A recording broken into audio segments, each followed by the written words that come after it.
English में अंग्रेजी शब्द जिनर का साधारण अर्थ कदम सवेरे करम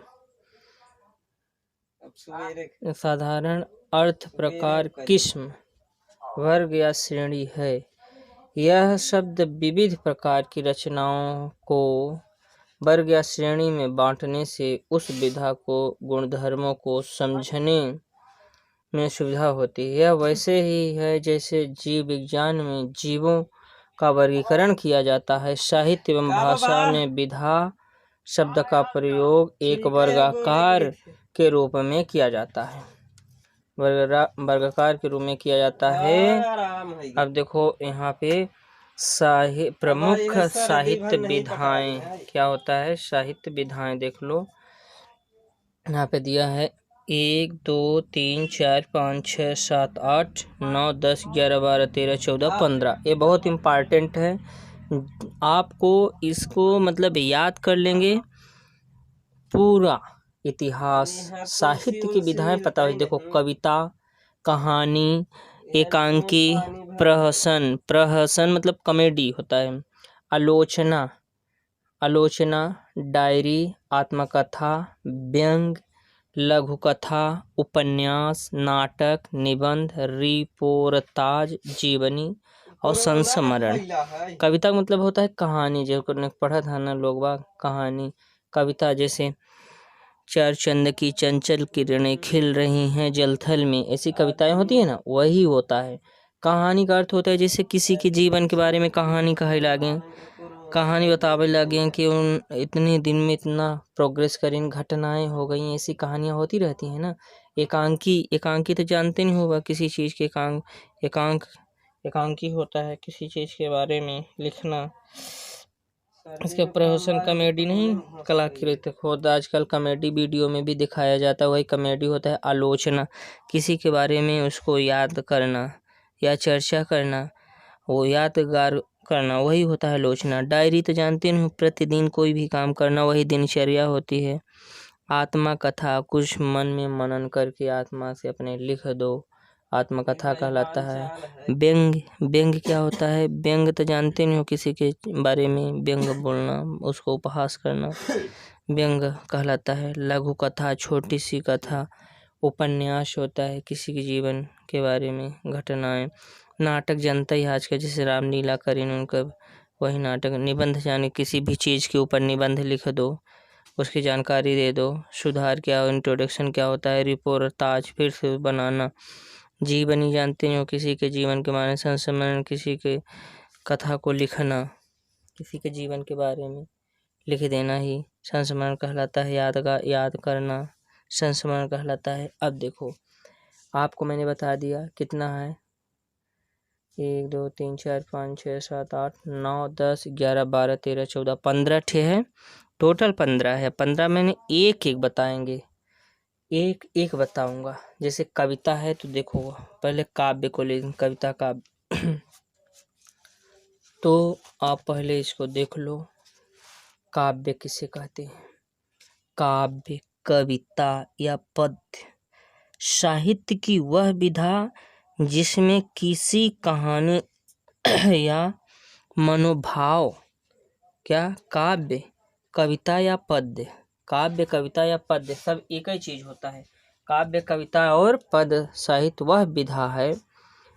पद्य, ठीक है, कविता पद्य साहित्य वह विधा है जिसमें किसी कहानी या मनोभाव को कलात्मक रूप से किसी भाषा के द्वारा अभिव्यक्त किया जाता है। भारत में कविता का इतिहास और कविता का दर्शन बहुत पुराना है।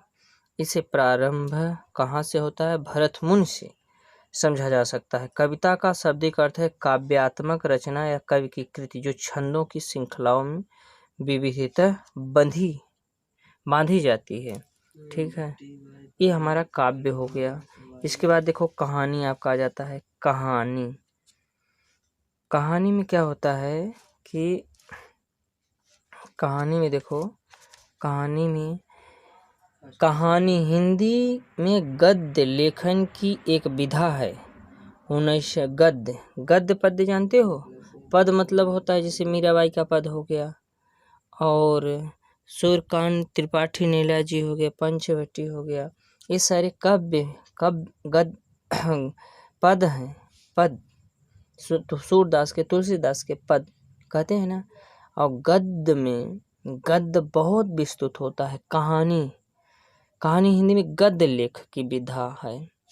19वीं सदी से गद्य में एक नई विधा का विकास हुआ जिसे कहानी के नाम से जाना गया। 19वीं सदी में गद्य के एक नई विधा का विकास हो गया, नया एक शाखा बन गया जिसे का कही लगे कहानी कही। वहीं गद्य से का बन गया कहानी विकास हुआ जिसे कहानी के नाम से जाना गया। बंगाला से इसे गल्प कहा जाता था। बंगला में कहानी ने अंग्रेजी से हिंदी तक की यात्रा बंगाल के माध्यम से की। कहानी गद्य था साहित्य का एक अत्यंत भेद तथा उपन्यास से भी अधिक लोकप्रिय साहित्य का रूप है। मनुष्य के जीवन के साथ साथ कहानी का भी जन्म हुआ है और कहानी कहना तथा सुनना मनोभाव का आदिम स्वभाव बन गया है। इसी कारण से प्रत्येक सभ्य तथा असभ्य समाज में कहानियां पाई जाती है। हमारे देश में कहानियों की बड़ी लंबी और संपन्न परंपरा रही। वेदों में, उपनिषदों में तथा ब्राह्मणों में वर्णित यमी, पुरुषवा, उर्वशी, सौम्य, कद्रम, शकुन, संत कुमार, नारद, ये सब जो हैं। फिर गंगावतरण, श्रृंग, नरसिंह, याति, शकुंतला, नंदायनी और जैसे आख्यान कहानी के प्राचीन रूप है। ठीक है। इसके बाद आता है उपन्यास।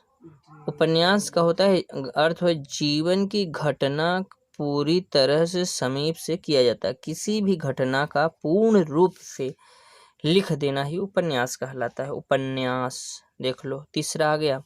15 थे टोटल उपन्यास होता है। उपन्यास गद्य लेखन की एक विधा है।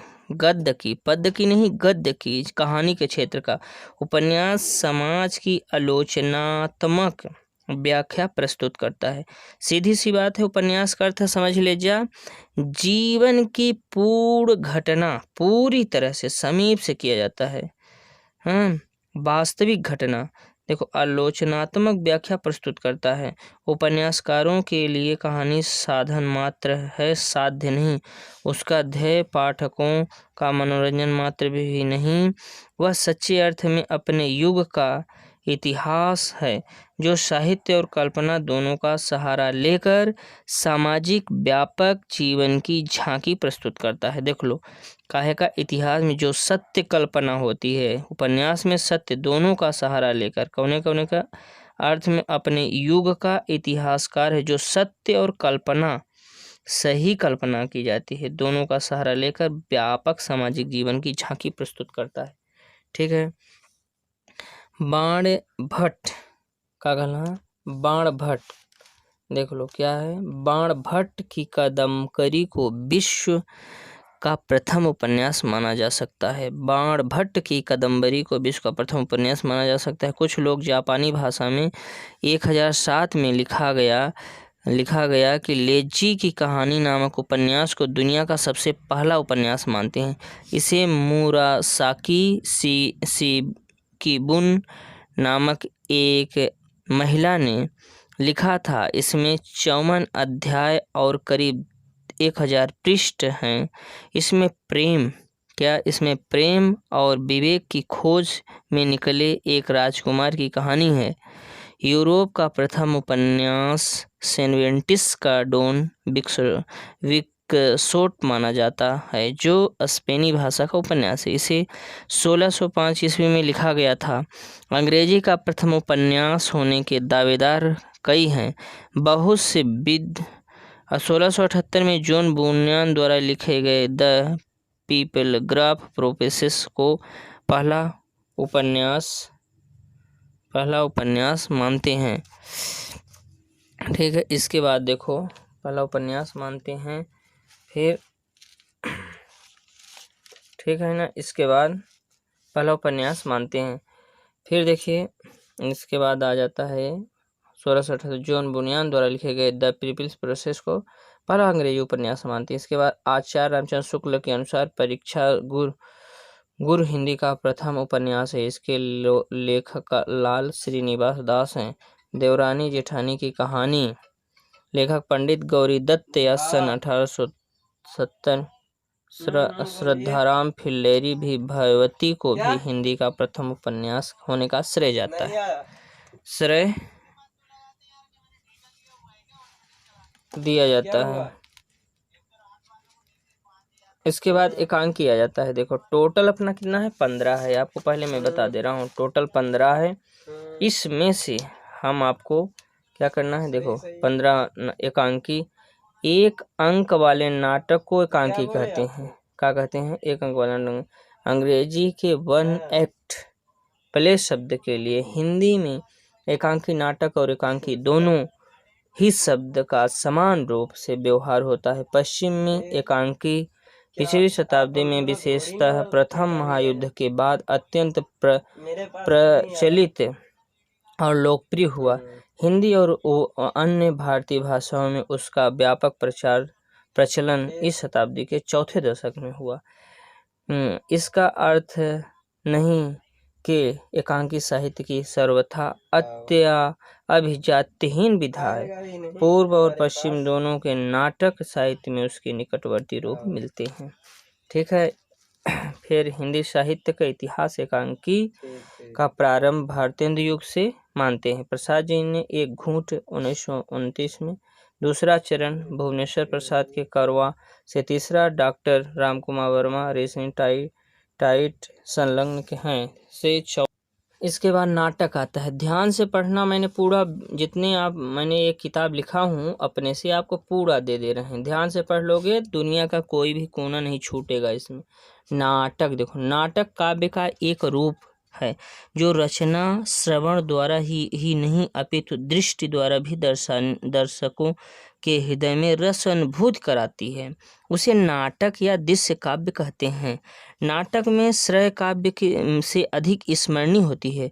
श्रव्य काव्य होने के कारण यह लोक चेतन में अपेक्षाकृत अधिक घनिष्ठ रूप से संबंध होता है।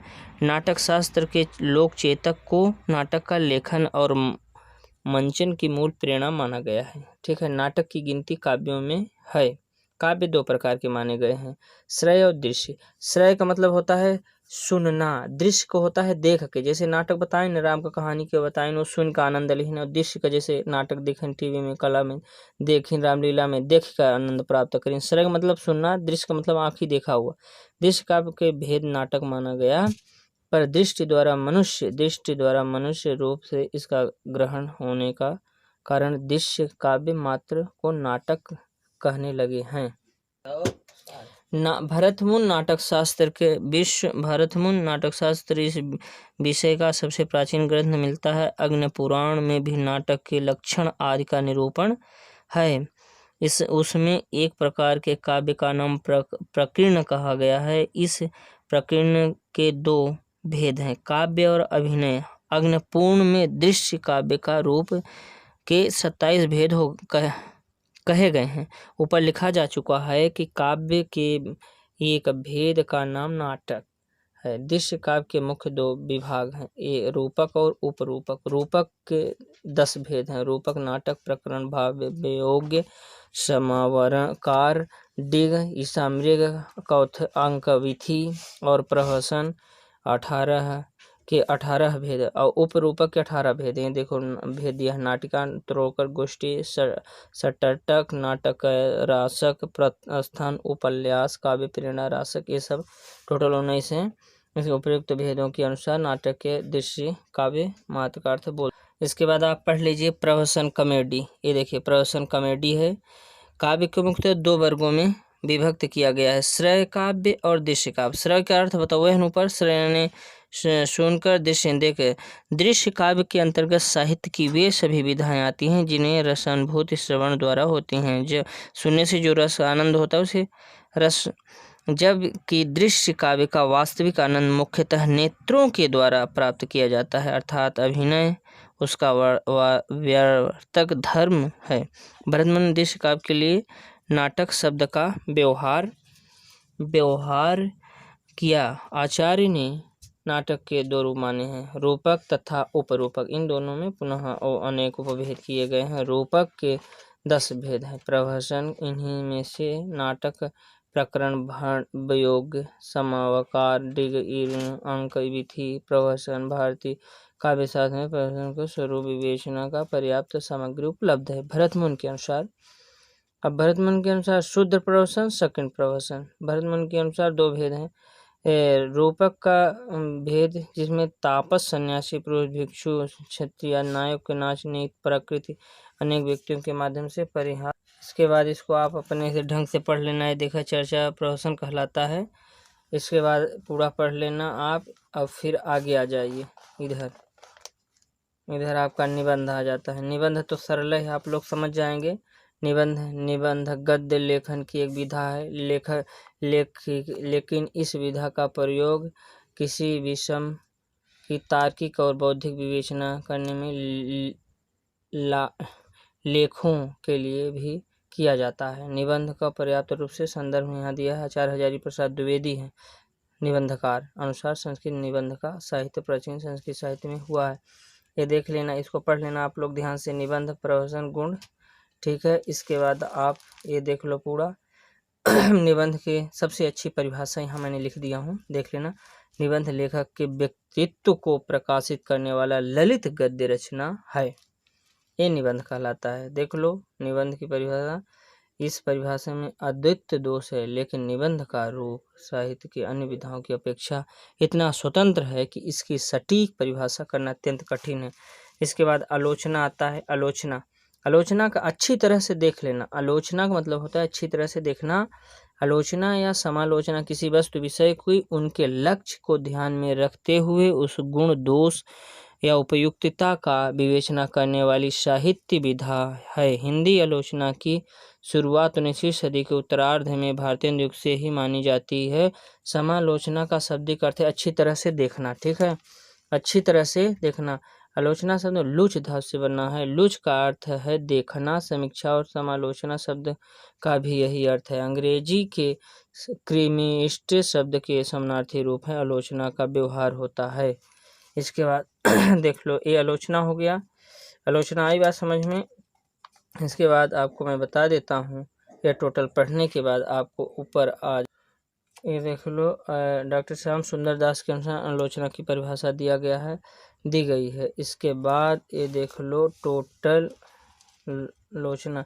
इसके बाद रिपोर्ताज, इसका मतलब होता है, रिपोर्ताज का अर्थ होता है कि रिपोर्ताज का लेखन अर्थ होता है कि सच्ची घटनाओं को देखकर वर्णन करना। रिपोर्ताज में गद्य लेखन की एक विधा से फ्रांसीसी भाषा का शब्द है, जिसे अंग्रेजी भाषा का शब्द है। रिपोर्ट किसी घटना के साथ वर्णन करते हैं, ये रिपोर्ताज हो गया। रिपोर्ताज देख लिए। इसके बाद आपको मैं बता देता हूँ, रिपोर्ताज के बाद आती है डायरी। रिपोर्ताज हो गया ना, ये देखो, पढ़ लो ढंग से, देख लेना। इसके बाद आपकी डायरी आती है। क्या आती है? डायरी मतलब है दिनचर्या। डायरी लेखक व्यक्ति द्वारा लिखा गया व्यक्तित्व, अनुभवों, सोच और भावनाओं को लिखित रूप से अंकित करके बनाया जाता है। दिनचर्या, विश्व में महान व्यक्तियों को डायरी लेखन करते हैं और अनुभवों के उनका निधन के बाद कई लोगों को प्रेरणा मिलती है, ठीक है। जीवनी का अर्थ होता है कि जीवनी, बायोग्राफी, संपूर्ण जीवन के वृत्तांत तथा साहित्य की एक पुरानी विधा है। जीवनी। आत्मकथा का मतलब होता है स्वयं के द्वारा लिखा गया जीवन आधारित घटना, अपने आत्मा से लिखा गया। देखो, आत्मकथा व्यक्ति स्वयं अपने जीवन की स्मृतियों के आधार पर लिखता है। ये देख लो, यहाँ पे है, पढ़ लेना आप ध्यान से और कमेंट बॉक्स में बताइएगा। फिर होता है संस्मरण। संस्मरण का अर्थ होता है किसी व्यक्ति के पूर्ण रूप रेखा या व्यक्तित्व को संपूर्ण अनिवार्य करना, वर्णन करना ही संस्मरण होता है। स्मृति के आधार पर किसी विषय अर्थात किसी व्यक्ति को लिखित संस्मरण कहलाता है। इसके देख लो, संस्मरण हो गया। संस्मरण का पूरा आप पढ़ लीजिए, ध्यान से पढ़िएगा। इसके बाद आता है व्यंग। व्यंग संस्मरण हो गया, ये रहा संस्मरण पूरा पढ़ लो। फिर आ गया अपना व्यंग। व्यंग मतलब होता है मजाक में निंदा करना। व्यंग का मतलब क्या होता है? मजाक में निंदा करना। व्यंग साहित्य एक विधा है जिसमें उपहास, मजाक और इसी क्रम में आलोचना करना। व्यंग गांव देहात में ज़्यादा लोग मारते हैं, ताना मारना जिसका सीधा अर्थ होता है। इसके बाद हमारा आता है साक्षात्कार। साक्षात्कार होता है अर्थ दो या दो से अधिक व्यक्तियों के बीच बातचीत एवं विचारों आदान प्रदान करना ही इंटरव्यू कहलाता है या साक्षात्कार कहलाता है। इसमें किसी एक व्यक्ति से प्रश्न पूछते हैं और वह व्यक्ति इन प्रश्नों को जवाब देता है, यही हमारा राय व्यक्त करता है। ये साक्षात्कार हिंदी साहित्य की एक विधा है। इसलिए आप लोगों को यदि ये हमारा वीडियो अच्छा लगा होगा तो सब्सक्राइब करना बिल्कुल नहीं भूलिएगा। यही आप लोगों से निवेदन है कि सब्सक्राइब जरूर कर लेना, शेयर भी कर देना, लाइक भी कर देना, परंतु सब्सक्राइब करना मत भूलना। सब्सक्राइब करने का मतलब ये होता है कि सब्सक्राइब करे रहोगे तो अगला वीडियो आपको तुरंत मिलेगा और यही समझेंगे कि आप हमारा वीडियो देख रहे हैं। सब्सक्राइब जरूर कर लेना। बहुत बहुत धन्यवाद।